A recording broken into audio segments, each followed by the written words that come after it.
또 오늘은 우리가 26주년 창립 26주년을 맞이하면서 하나님의 영광에 대해서 영생은 어떻게 오는가, 또 영생은 어떻게 계승되는가, 교회는 무엇인가 하는 이런 큰 주제를 가지고 말씀을 듣도록 하겠습니다. 첫 번째 교훈은 인자가 영광을 얻을 때가 왔도다. 요한복음 12장 23절 말씀을 같이 한번 천천히 읽어보겠습니다. 요한복음 12장 23절 시작. 예수께서 대답하여 이르시되 인자가 영광을 얻을 때가 왔도다 그랬습니다. 인자가 영광을 얻을 때가 왔도다. 예수님께서 이 말씀을 하신 배경은 예수님이 적어도 이 땅에 오셔서 3번의 유월절을 지내셨습니다. 그러니까 적어도 예수님의 사역은 3년 정도의 사역일 것이다. 그렇게 추정을 합니다. 마지막 유월절이었습니다. 마지막 유월절에 예수님은 하나님의 유월절의 어린 양으로 저와 여러분 오고 갔던 많은 수많은 사람들의 죄를 다 예수님이 어린 양 대신 자신의 몸에 뒤집어 쓰시고 십자가에 죽으시기 바로 그 며칠 전에 자신의 죽음을 명확하게 인지하시고 자신이 어떻게 죽게 될지를 분명하게 아시고 그리고 사흘 만에 부활하실 것을 아시고 제자들에게 수차례 예고하셨습니다. 여기 인자가 영광을 얻을 때가 왔도다 하는 것은 바로 그런 의미입니다. 예수님은 모든 것을 아시는 분이십니다. 예수님은 자신에 관한 모든 것을 완벽하게 알고 계시는 분이시. 자신이 누구인지, 자신이 어디에서 왔는지, 자신이 이 땅에서 지금 무엇을 하고 있는지, 자신이 왜 죽는지, 어디로 가고 있는지, 그 이후에 어떻게 될 건지 예수님은 모든 것을 낱낱이 다 아시는 분이시다. 그러나 하나님을 알지 못했던 저와 여러분들은 아무것도 몰랐죠. 아무것도 모른 채 세상에 태어나서 뭐가 뭔지도 모르는 채 인생을 남들 사는 대로 따라 살다가 멸망으로 가는 인생을 살 수밖에 없는 자들이었는데 예수님은 자신에 관한 것을 명확하게 하셨다. 요한복음 8장 12절에 보면 예수님께서 이렇게 말씀하셨어요. 어둠 가운데 다니는 사람들을 향해서 내가 세상의 빛이니 나를 따르는 자는 어둠에 다니지 아니하고 생명의 빛을 얻으리라. 이렇게 말씀하셨어요. 그러니까 바리새인들, 종교인들이 뭐라고 그랬냐면 야, 네가 너를 증언하는 것은 참되지 않다 그랬어요. 자기가 자기를 증언하는 것이 어디 있느냐? 너가 너 자신에 관해서 증언하는 것은 참되지 않다. 그러니까 예수님께서 뭐라고 말씀하셨냐면 내가 나를 증언하는 것은 참되다. 왜냐하면 나는 내가 어디로부터 와서 어디로 가는지를 잘 알고 있다. 그러나 너희는 내가 어디에서 와서 어디로 가는지를 알지 못한다. 이렇게 말씀하셨어요. 그러니까 예수님은 그 누구의 증언도 받으실 필요가 없었고 예수님이 예수님이신 것을 증언할 수 있는 사람이 아무도 없었다 그 말입니다. 왜냐하면 예수님을 모르니까.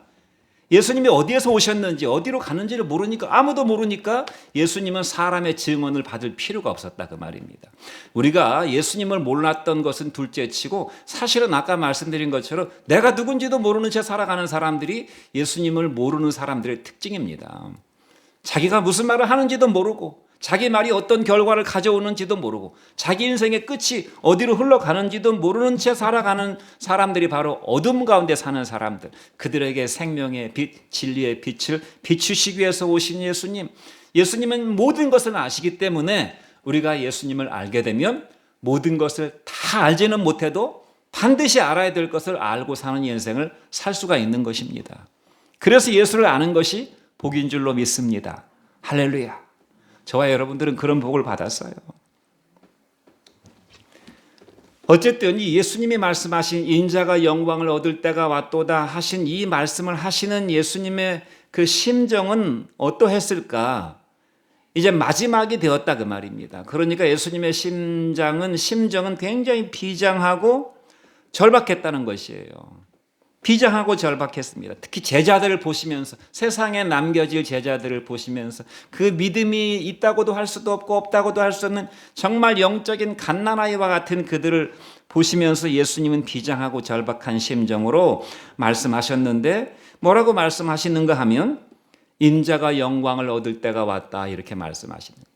인자가 영광을 얻을 때라는 것은 아까 말씀드린 것처럼 십자가의 죽음이 임박했다는 것입니다. 십자가의 죽음이 임박했는데 예수님은 이것을 하나님께 영광을 돌려드리고 하나님으로부터 내가 영광을 얻을 때가 왔다는 것입니다. 그러니까 예수님의 그 참혹하고 비참한 죽음은 하나님께 영광이 된다는 것이에요. 예수님의 그 처참한 죽음이 하나님께 영광이 되고 그 하나님의 영광을 예수님이 도로 얻으셨다 그 말입니다. 그러나 실상 십자가의 죽음은 그 자체가 저주고 수치고 형벌이고 누명입니다. 인간적으로 생각할 때 예수님의 심정이 어떠했을까 우리가 한번 상상을 해보십시다. 아무도 예수님이 누군지를 모르고 예수님의 그 죽음의 의미를 아무도 아는 사람이 없어요. 예수님은 누명을 쓰시고 돌아가셨는데 십자가에 못 박히셨는데 정치적인 반역자로 당시 주류 기득권들한테는 예수님은 로마 사회의 정치적인 반역을 꾀하는 유대인의 왕, 반역자로 정치적인 처형을 당하게 되는 것입니다. 정치범으로.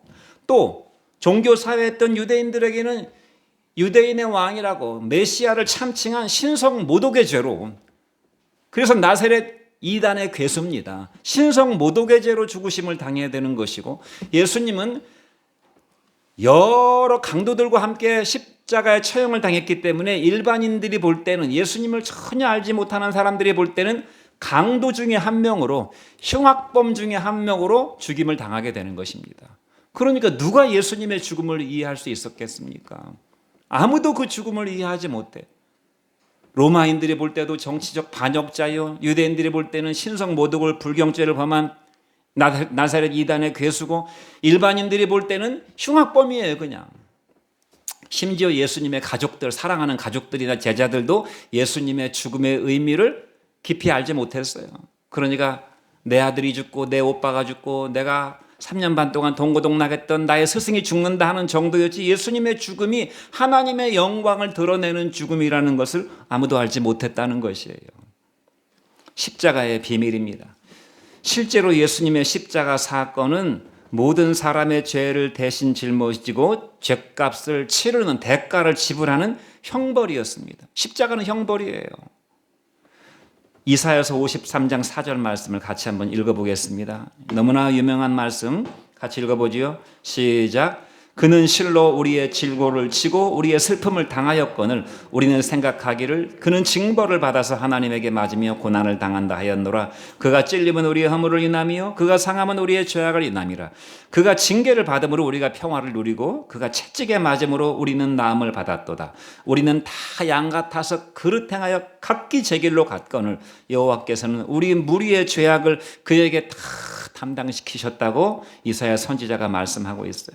그의 죽음은 어떤 죽음이었다고 그랬습니까? 우리의 질고, 우리의 질병, 육체적으로 연약하고 병에 걸리고 병을 이길 힘도 없어요. 힘든 일을 감당해낼 건강이 없습니다. 우리 육체는 너무나 연약해. 우리 육체의 질고, 또 정신적으로 얼마나 사람들이 쉽게 상처를 받고 무너집니까? 정신적인 연약함, 영적으로는 죽은 자와 같은 것이죠. 이런 우리의 연약함과 질고를 예수님이 십자가에 짊어지셨고, 인생을 산다, 우리가 행복을 원하고 행복한 삶을 꿈꾸고 많은 즐거운 일들을 만들어서 인생을 산다고 하지만 전체적으로 보면 인생은 슬픈 것입니다. 인생은 그래서 슬픔을 위해서 태어났다고 그랬어요.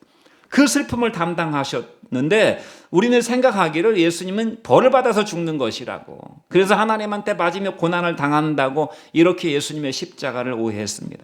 그러나 실상은 그는 우리의 허물을 인해서 우리의 죄악을 담당하기 위해서 찔리셨고 상하셨다고 말씀했어요. 그가 징계를 받음으로 우리가 평화를 누리고 그가 채찍에 맞음으로 우리는 나음을 입었도다. 우리는 다 양 같아서 그릇 행하여 다 자기 갈 길로 가는, 자기 원하는 대로 살아버리는 것입니다. 그릇 행하여 전부 제 길로 갔거늘 여호와께서는 우리 무리의 죄악을 그에게 담당시키셨도다. 이것이 하나님의 뜻이었습니다. 예수님을 향한 뜻이고 저와 여러분들을 향한 뜻이었어요. 그래서 예수님의 십자가 죽음은 하나님의 영광을 드러내는 엄청난 사건이었다는 것입니다.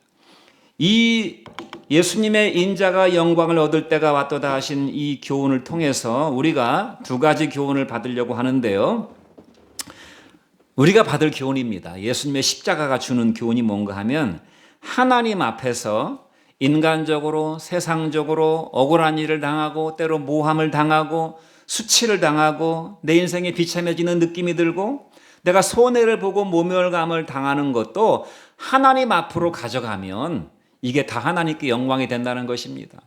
주님과 복음을 위해서 수고하고 헌신하고 전도자로 예배자로 기도자로 사는 것뿐만 아니라 그런 것들은 당연하죠. 우리가 인생을 살면서 먹고 마시며 사람들과 부대끼며 사는데 살면서 당하는 많은 괴로움들이 있잖아요. 억울함, 때로는 슬프고 수치스럽고 내가 비참하게 느껴지고 내가 손해를 보고 내가 억울하고 내가 모멸감을 당하는 것조차도 하나님 앞으로 가져가게 되면, 하나님 앞에 갖다 바치면 이것이 하나님께 영광이 되는 빌미가 될 수 있다는 것입니다. 그러므로 베드로 사도가 뭐라고 그랬습니까? 애매히 고난을 받아도 하나님을 생각함으로 참으면 이 고난은 아름다운 것이라고 그랬어요. 우리가 주님과 복음을 위해서 고난을 당하는 것이 정말 가장 복되고 아름다운 것이지만 인생을 살아가면서 당하는 고난도 슬픔도 괴로움도 모멸감도 수치심도 하나님 앞으로 하나님을 생각하면서 하나님께로 가져가면 그것은 아름다운 것이 된다는 것입니다. 이것이 첫 번째 교훈이에요. 그러므로 나의 모든 삶을 십자가 앞으로 하나님 앞으로 가져가는 여러분 되시기를 주님의 이름으로 축원드립니다. 친한 친구 만나서 아무리 내 하소연하고 뭐 가리고 포장하고 나를 꾸미고 해봐야 그것은 영광스러운 것이 아니, 하나님 앞으로 우리의 부끄러운 모든 것들을 가져가야 된다는 것입니다. 두 번째 교훈은 뭔가 하면 참된 교훈은 십자가를 통해서, 참된 영광은 십자가를 통해서 오는 것이고 하나님께서 주시는 것이다. 내가 만들어내는 것이 아니라, 내가 애쓰고 힘써서 내 영광을 만들어내는 것이 아니라, 내가 만든 영광을 하나님께 갖다 바치는 것이 아니라 십자가를 통해서 오는 것이 참된 영광이고 이것은 하나님께서 주시는 것이다. 이 영광은 썩지 않고 더럽지 않고 쇠하지 아니하는, 썩지도 않고 더러워지지도 않고 쇠하지도 않는 영원한 영광입니다. 이 영광을 누가 주신다고요? 하나님께서 저와 여러분들에게 주시기를 원하시는 것입니다. 왜 그렇습니까? 하나님은 영광의 본체시기 때문에, 영광의 본체예요. 다른 모든 것들은 하나님의 영광을 반사하는 반사체입니다. 모든 영광은 다 하나님으로부터 나타나게 되는 것이, 이 영광의 빛을 우리가 알도록, 우리가 받을 수 있도록, 우리가 영접할 수 있도록 그 영광의 빛을 계시하시고 구체적으로 드러나 보여주신 분이 누구십니까? 바로 예수님이에요. 그래서 예수님을 통해서 우리는 하나님의 영광을 보게 되는 것입니다. 우리가 말씀을 읽어야 되는 이유가 무엇입니까? 말씀을 읽을 때 말씀이신 예수님을 통해서 하나님의 인격을 보게 되는 것이, 하나님이 무슨 일을 하시는가를 보게 되는 것입니다. 세상의 일과는 차원이 다른, 세상 사람들은 매일 먹고 마시고 잘 먹고 잘 살고 즐기고 누리는 이야기를 하고 있잖아요. 남들보다 조금 고결하고 남들보다 조금 수준 높은 삶을 살라고 조금 수준 높은 이야기도 결국은 다 거기서 거깁니다. 그러나 하나님 말씀을 보세요. 하나님의 말씀은 하나님의 인격을 드러내고 있어요. 요한복음 1장 4절 말씀에 뭐라고 말씀하고 있습니까? 같이 한번 읽어보겠습니다. 시작. 그 안에 생명이 있었으니 이 생명은 사람들의 빛이라. 그 안에, 예수님 안에 생명이 있었는데 이 생명은 사람들에게 하나님의 영광을 드러내는 빛이라고 말씀했어요. 생명을 주는 하나님의 영광스러운 빛. 정말 예수님은 하나님의 인격 그 자체입니다. 본체입니다. 요한복음 8장 12절은 또 뭐라고 말씀했어요? 이 말씀도 같이 한번 읽어보겠습니다. 시작. 나는 세상의 빛이니 나를 따르는 자는 어둠에 다니지 아니하고 생명의 빛을 얻으리라. 저는 저와 여러분들이 예수님을 따라가는 인생이 되기를 간절히 바랍니다. 멀찌감치 서서 구경하는 인생이 아니라 예수님을 직접 따라가는, 생명의 빛을 따라가는 인생이 되기를 간절히 바랍니다. 세상의 빛이라고 하는 것은, 세상의 영광이라고 하는 것은 밤하늘에 터지는 폭죽 정도에 불과한 것입니다. 지난주까지 고향 호수공원에서 먼 나라의 경사가 났는지는 모르지만 그냥 폭죽놀이를 그렇게 많이 하더라고요. 몇 주간에 걸쳐서 그냥 폭죽이 팍팍 터뜨리는, 아무리 밝게 빛나는 폭죽도 팡 터지고 나면 3초 5초 뒤에 싹 사라지고 다시 어둠에 삼켜버리게 되잖아요. 세상 영광은 이와 같은 것이에요. 그 빛이 금방 바래지고 대단해 보였던 것이 시간이 지나면 시들해지고 심지어 변질돼 버리고 악취를 풍기고 그리고 사라져 버립니다. 그리고 결정적으로 아무리 영광스러운 것이라 하더라도 생명을 주지는 못해요. 생명을 주는 빛이 되지는 못한다 그 말입니다. 제가 축구를 좋아한다고 축구 얘기를 자주 얘기해가지고 좀 죄송하긴 한데요. 작년에 프리미어리그를 우승했던 리버풀이라는 팀이 있습니다. 그 우승의 주역이 모하메드 살라라고 하는 선수인데 득점왕을 몇 차례 했어요. 역대 수십 년 영국 프리미어리그 역사에 득점 랭킹으로 따져도 메디안에 드는 사람입니다. 근데 이 사람이 올해는 부진해요. 나이를 34살 먹어가지고 이제 이 에이징 커브가 왔다 그래서 아주 지금 부진합니다. 10게임을 했는데 뭐 골도 한두 골인가 밖에 못 넣었어요. 그러니까 막 영웅처럼 그 수많은 관중들과 수많은 세계 팬들과 이런 사람들이 막 언론들이 이렇게 떠받들던 그 빛나는 영광을 가졌던 살라가 하루아침에 천덕꾸러기가 됐어요.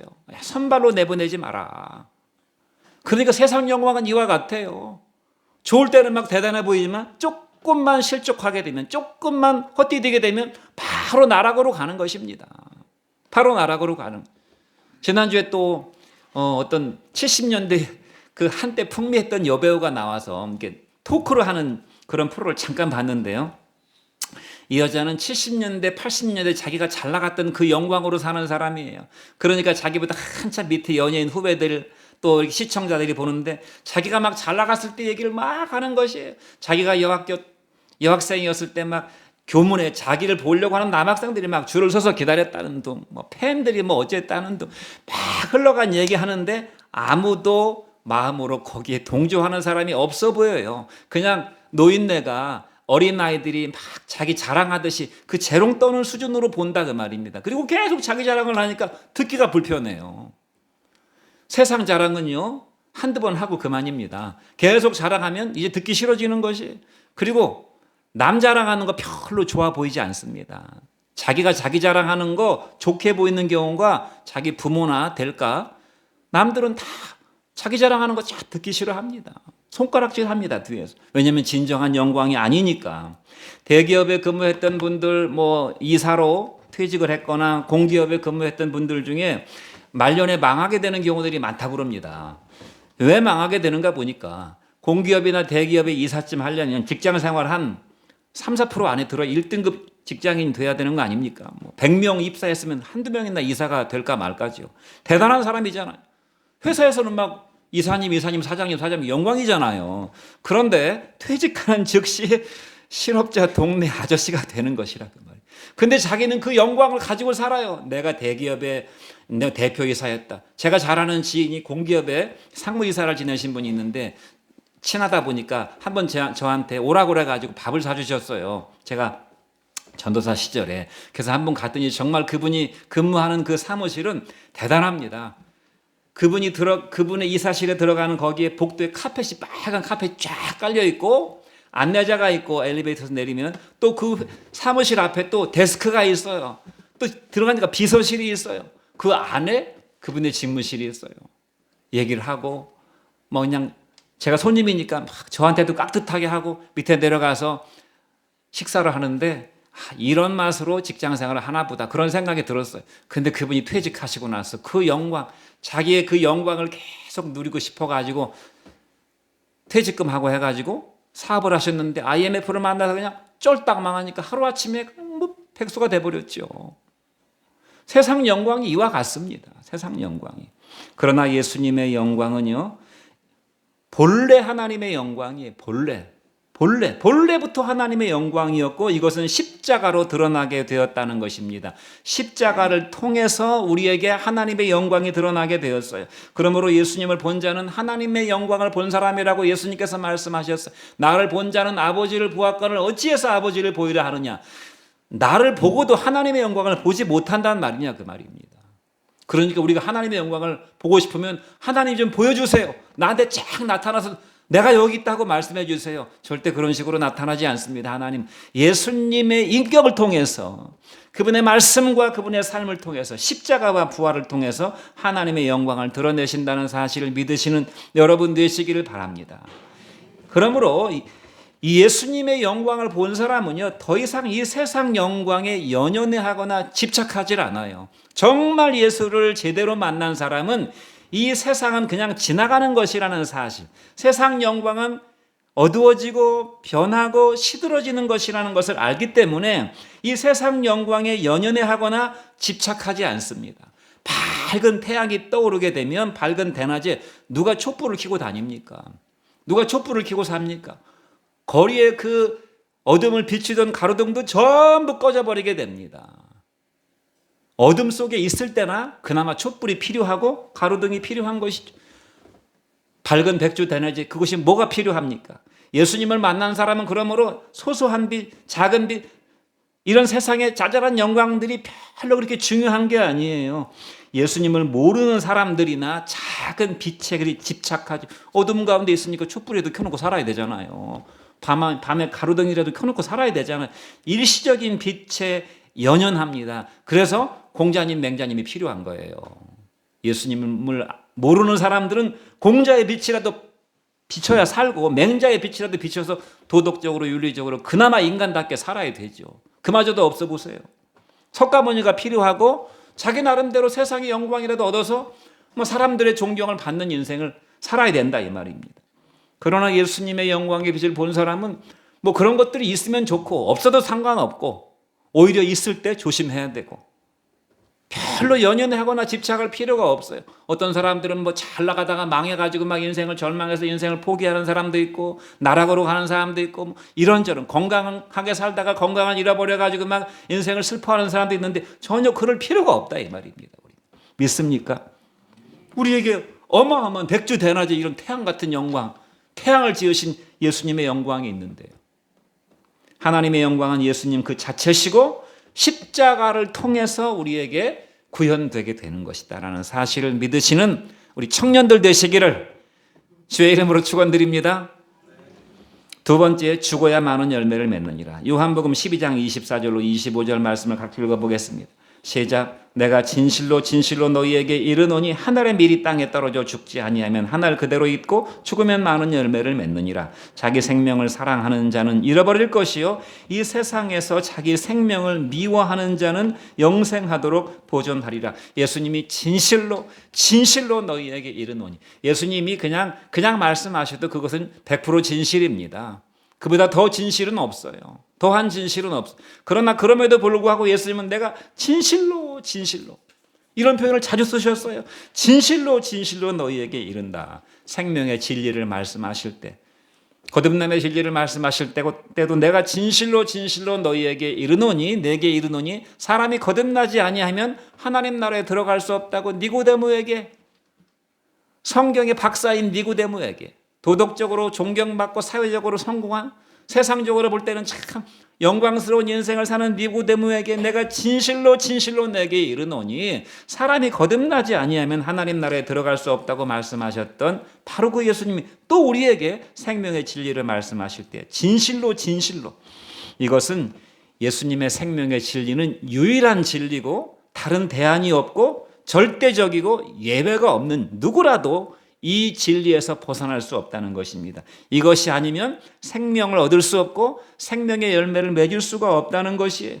그것이 무엇입니까? 하늘의 미랄의 진리입니다. 하늘의 미랄의 진리는 상식이에요. 상식입니다. 씨를 심어야 열매가 열린다는 것은 바보가 아닌 이상은 다 상식적으로 알고 있는 이야기죠. 만고불변의 진리입니다. 모든 사람들이 쉽게 경험할 수 있는 진리입니다. 미랄의 진리가 무엇입니까? 미랄이 죽어야 된다는 것이, 미랄이 죽어야 많은 생명이 나온다는 것입니다. 미랄의 진리는 가짜 생명, 일시적인 생명이 죽어야 참 생명, 풍성한 생명, 영원한 생명이 나오게 된다는 것이에요. 가짜 생명입니다. 일시적인 생명입니다. 금방 썩어지는 생명, 이 생명이 죽어야 가짜 생명이, 그러니까 우리가 육체를 누리고 살고 있는 이 육체도 사실은 진짜 생명이 아니에요. 이 죽을 생명입니다. 죽기로 예정돼서 태어난 생명, 이 생명 영원히 누리라고 주신 생명이 아니에요. 이거 어차피 죽을 생명이에요. 가짜 생명. 그러니까 육체만을 붙잡고 사는 사람은 참 생명을 얻지도 못했고 참 생명을 누리지도 못하고 참 생명을 살 수도 없고 참 생명을 얻을 수도 없는 것입니다. 그냥 이 한 목숨 육체, 가짜 육신 이 생명을 살다가 죽어버리게 되는 것이 아무런 열매도 남기지 못하고 그 진리를 보여주는 것이 바로 미랄의 진리. 하늘의 밀이 땅에 떨어져 죽지 아니하면 하늘 그대로 있고 죽으면 많은 열매, 풍성한 열매를 맺게 된다. 참 생명, 영원한 생명, 예수 생명을 살게 된다 하는 것입니다. 여러분, 우리가 거듭난다는 말을 쓰잖아요. 거듭나지 않고는 하나님 나라에 들어갈 수 없다고 그랬어요. 그러니까 육체로만 사는 사람은 하나님 나라에 들어갈 수가 없게 되는 것입니다. 거듭났다는 것은 두 번 태어났다는 것인데, 두 번째 태어났다는 것인데, 다 누구나 육체로 한 번은 태어났어요. 존재하는 모든 사람은 육신으로 한 번 태어났는데, 이것은 참 생명으로 태어난 것이 아니라 가짜 생명, 일시적인 생명, 죽을 생명으로 태어난 것입니다. 영생에 들어가려면 참 생명을 얻어야 되는데 그 참 생명이 바로 예수 생명이고, 예수 생명이 내 영혼 속에 들어와서 새롭게 태어난 인생이 바로 거듭난 인생이라는 사실을 믿으시는 축복이 있기를 바랍니다. 그러니까 교회 아무리 다녀봐야 소용없어요. 내 속에 예수가 태어나지 않으면 그냥 종교인일 뿐이라 그 말입니다. 거듭나지 못한 바리새인일 뿐이에요. 저는 여러분들 속에 여러분이 아니라 이 육체로 살아가는 육신의 정욕과 안목의 정욕과 이 세상의 자랑거리들과 이 세상의 일시적인 영광을 추종하는 인생이 아니라 영생을 사는 여러분 되시기를 바랍니다. 그러므로 갈라디아서 2장 20절에서 뭐라고 말씀했는가 하면, 내가 그리스도와 함께 십자가에 못 박혀나니 내가 죽었다는 것이 육체의 생명으로, 일시적인 생명으로, 가짜 생명으로, 죽을 생명으로 살았던 나는 죽고 내 안에 그리스도께서 사신 것이라고 말씀했어요. 이것은 일반적이거나 헌신적인 박애의 삶을 가리키는 것이 아닙니다. 예수님을 알지 못하는 사람은 이 예수님의 삶을 어떤 박애의 표본으로, 정말 헌신적인 어떤 예수의 표본으로 그냥 갖다가 자기들 쓰고 싶은 대로 쓰는데, 예수님의 십자가의 미랄의 삶은요, 일반적이거나 어떤 보편적인 인류의 헌신과 박애의 가치를 얘기하는 것이 아니라 그 말입니다. 그걸 오해한 사람이 누구냐? 슈바이처 박사예요. 그래서 모르긴 몰라도 슈바이처 박사는 구원을 얻지 못했어요. 예수님은 우리의 삶에 일반적인 보편적인 원리를 갖다 주신 것이 아니에요. 예수님은 그 예수님 자신이, 우리 예수님만이 참 생명입니다. 그 예수의 생명을 얻어야 되는 것이지, 예수님의 어떤 삶의 껍데기를 갖다가 표본으로 삼는 것은 의미가 없는 것이라는 것이. 왜냐하면 생명이 없기 때문에. 예수님은 미랄의 진리를 통해서 십자가 대속을, 그 대속의 의미를, 우리를 구원하시는 대속의 의미를 상징적으로 보여주신 것이. 그래서 핵심이 무엇입니까? 예수 생명을 얻어야 된다는 것입니다. 예수 생명. 예수 생명을 얻으면 예수의 생명이 나의 육체의 삶을 통해서, 이 일시적인 나의 삶을 통해서 영원한 생명을 펼쳐 보이시게 된다는 것이고, 나를 통해서 수많은 생명들이 살아나게 되는 것이에요. 수많은 생명이. 제가 지난주에 잠깐 말씀드렸잖아요. 40년 전에 제가 21살 때 예수 믿을 때 제 동생이 19살이었고, 바로 밑에 동생이, 제가 23살에 걔한테 전도를 했는데 자기는 별로 관심 없다고 그냥 자기 갈 길로 갔던 제 동생이, 제가 그냥 간절히 기도하고 또 주변에 많은 사람들이 기도해 주었을 것입니다. 지지난주에 전도 집회 갔다가 거기서 예수를 만나서, 오늘 거기는 이제 멀리 있는 교회였기 때문에 거기는 못 나가고 자기 가까운 교회에 오늘 처음 가겠다고 신나는 발걸음으로 교회 간다고 카톡이 왔어요. 신나는 발걸음으로 교회 간다는 것이면 생명, 하나님이 저 같은 사람을 통해서도 내 안에 예수 생명이 그 내 동생에게 40년의 세월이 걸렸지만 예수를 믿게 되는 이런 놀라운 축복. 제가 뭐 회사의 사장이 되고 뭐 국회의원이 됐다고 해서 제 동생이 예수를 믿겠습니까? 그런 세상 영광으로는 택도 없어요. 왕이 돼도 소용이 없습니다. 벽씨가 어떻게 많은 벼 이삭을 맺어서 수많은 쌀을 낳게 되는지 대부분 다 아시죠? 그 벽씨가 살아있는 벽씨, 좋은 벽씨, 그래서 벽씨를 잘 골라가지고 밑에 잘 알차게 가라앉은 이 벽실을 갖다가 모판에 심어가지고 비닐하우스에서 잘 해가지고 그냥 모내기 해가지고 하면 가을에 그냥 푸른 황금 벌판이 되는 것이 아니게, 이게 생명이지. 이걸 모르는 사람이 어디 있어요? 생명은 능력입니다. 죄를 이기고 세상 풍조를 이기고 죽음을 이기고 마귀를 이기는 대적하는 능력이 왜 많은 사람들이 무력한 인생을 살아가게 됩니까? 예수의 생명을 모르니까 그런 것입니다. 심지어 교회를 다니는 사람들 가운데서도 세상에 허덕거리고 세상에 부대끼고 지치고 피곤해서 그냥 자기 한 생명 겨우 붙잡고 살아가게 됩니까? 예수의 생명이 없거나 예수의 생명의 그 진리를 모르기 때문에. 예수의 생명은 풍성한 생명인데 죽으려고 하는, 죽어야만 산다는 미랄의 진리를 모르니까 세상 사람들은 대부분 다 어떻습니까? 죽으려고 사는 사람이 어디 있어요? 살 꽁리하고 살지요. 죽을 꽁리, 예수를 위해서 죽을 꽁리하고 사는 사람 별로 없습니다. 다 어떻게 예수를 믿으면서도 내가 어떻게 잘 먹고 잘 살 수 있을까? 전부 살 꽁리합니다. 건강하게 살 꽁리, 재밌게 살 꽁리, 행복하게 살 꽁리, 잘 먹고 잘 살 꽁리하고 자기 이익을 어떻게 하면 얻을까? 자기 이익을 얻을 궁리. 어떻게 하면 편하게 살까? 편하게 살 궁리. 어떻게 하면 말년에 안전하게 살 수 있을까? 안전빵의 인생을 어떻게 하면 살 수 있을까? 전부 살 궁리합니다. 대부분이 다 죽을 궁리, 미랄의 삶을 살 궁리. 미랄은 죽어야 되는데 누가 죽을 궁리를 하고 사냐 그 말입니다. 예수님의 미랄의 생명을 받지 않은 사람이라면. 하나님의 나라와 교회를 위해서, 복음 역사를 위해서 수고와 고난을 감수하고 손해와 억울함을 각오하면서 수치와 모함을 견딜 용의를 가지고 사는 사람이 미랄 신자입니다. 저와 여러분이 미랄 신자가 되기를 바랍니다. 영적 진리와 육체적인 진리, 물리적인 진리는 평행선으로 간다고 그랬잖아요. 이 세상도 하나님이 지으셨고 육체도 하나님이 지으셨고 이 물질적인 세계도 하나님이 다 지으셨기 때문에 물질의 세계, 육체의 세계, 우리가 인생을 밥 먹고 살아가는 그런 원리를 알게 되면 영적인 원리도 대부분 다 비슷하게 간다 그 말입니다. 그래서 하나님의 진리를 깊이 깨달을 수 있어요. 그래서 예수님이 비유로 말씀하시는 것입니다. 미랄의 진리는 누가 모릅니까? 다 알죠. 여러분 인생 살 때 정말 소중한 것 중에, 정말 거의 절대적으로 소중한 것 중에 하나가 무엇입니까? 부모의 은혜를 아는 것이잖아요. 부모의 은혜. 부모의 은혜를 모르는 사람이 인간다운 삶을 살 수가 있겠습니까? 부모의 은혜를 아는 것이 너무너무 중요합니다. 그러면 부모의 은혜를 아는 것이 그렇게 중요하다면 하나님 아버지의 은혜를 아는 것은 얼마나 중요하겠습니까? 나를 육체적으로만 낳아주고 60년, 70년, 80년 살게 하는 그 부모의 은혜가 그렇게 귀한 걸 우리가 안다면 나를 영원히 살게 하고 내 존재를 지으신 하나님 아버지의 은혜를 아는 것은 얼마나 소중하겠냐 그 말이에요. 세상 영광이 귀한 걸 안다면 우리가 열심히 수고하고 땀 흘려가지고 좋은 대학 들어가고 좋은 직장 들어가고 정말 알뜰살뜰 모아서 집장만 하고 빌딩 사고 하는 거, 좋은 차 타고 다니는 거, 세상 영광 좋은 거잖아요.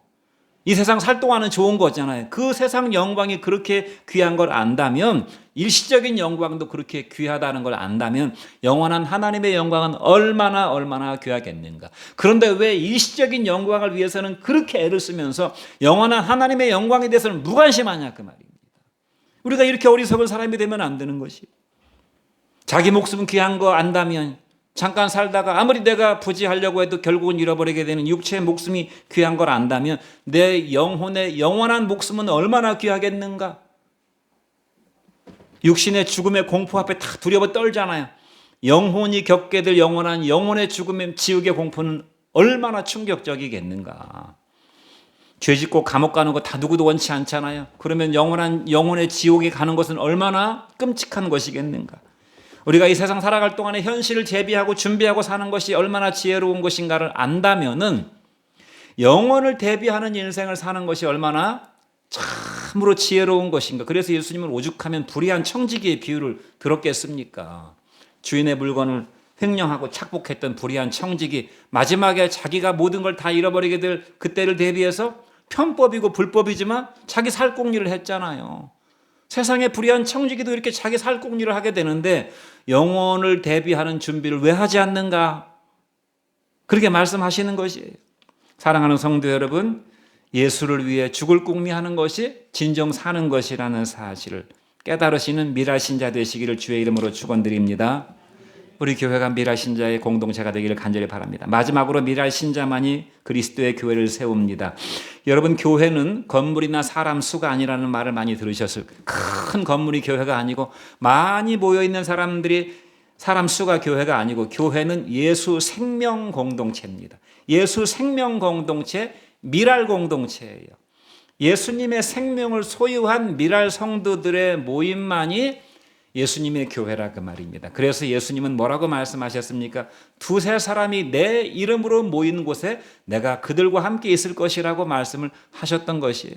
저와 여러분이 몇 명 안 되는 작은 사람들이지만 저와 여러분 속에 예수의 생명이 있다면 우리는 미랄 성도고 미랄 신자고 우리가 하나님의 영광스러운 교회가 될 것입니다. 마지막으로 마태복음 16장 16절로 18절 말씀을 읽고 마칩니다. 같이 읽어보지요. 시몬 베드로가 대답하여 이르되 주는 그리스도시요 살아계신 하나님의 아들이시니이다. 예수께서 대답하여 이르시되 바요나 시몬아 내가 복이 있도다. 이를 내게 알게 한 이는 혈육이 아니요 하늘에 계신 내 아버지시니라. 또 내가 내게 이르노니 너는 베드로라. 내가 이 반석 위에 내 교회를 세우리니 음부의 권세가 이기지 못하리라. 교회 반석은 예수님이십니다. 예수님의 말씀을 받은 베드로가 바로 교회 반석이 되는 것입니다. 왜냐하면 베드로의 인생 속에 심령 속에 말씀이신 예수님이 들어갔기 때문에 저와 여러분 속에 말씀이신 예수님이 들어오시면 우리가 교회 반석 같은 성도가 되는 것입니다. 우리의 구원은 사람의 뜻으로 난 것이 아니요 사람으로 말미암은 것이 아니요 말씀과 성령으로 바요나 시몬아 내가 복이 있도다. 이것을 너에게 알게 하신 이는 너의 혈육이 아니라 네가 가장 믿고 신뢰하고 네가 사랑했던 너를 사랑했던 너의 혈육이 너의 엄마 아버지가 가르쳐준 것이 아니라 하늘에 계신 내 아버지께서 너에게 가르쳐 주신 것이다. 너의 진정한 아버지이신 하나님께서 가르쳐 주신 것이다. 이렇게 하심으로써 베드로의 인생을 구원하실 뿐만 아니라 베드로를 통해서 내 교회를 세울 것이라고 말씀하셨어요. 개인 구원을 넘어서서 교회를 세우는 미랄의 구원을 이루겠다고 말씀하셨습니다. 그러므로 내가 미랄 신자가 돼야 됩니다. 예수 생명의 열매를 맺는 그런 성도가 돼야 됩니다. 목자교회 26년 미랄의 역사였다는 생각이 됩니다. 예수님께서 교회를 세우셨고 여러분들의 헌신을 통해서 여기까지 온 줄로 믿습니다. 여러분들이 미랄 신자가 아니었다면 목자교회는 서지 못했을 것입니다. 뭐 볼 게 있다고 이런 정말 별 볼 일이 없어 보이는 이런 교회를 나오겠습니까? 주님의 말씀대로 모이기에 힘쓰고 자기 자리를 지키고 많은 사람들이 정말 제가 한번 26년의 역사를 돌아보니까 어떤 사람은 그 사람 얼굴도 떠오르지 않아. 예전에 교적부 카드를 쭉 보니까 그 사람이 이런 사람이 있었나 할 정도로 수많은 사람들이 왔다 갔지만 결국 여러분들만이 남아서 자리를 지켰고 미랄 신자가 되기를 원하셨고 교회를 물심양면으로 헌신하셨고 그래서 우리가 2009년부터 미자립 교회임에도 불구하고 선교와 구제 사역을 할 수가 있었고 이 부족한 정말 구멍가게 주인 정도밖에 안 되는 저를 섬겨주셨고 제가 힘들 때 많이 위로해 주셨고 또 용기를 주셔서 오늘까지 오게 된 줄로 믿습니다.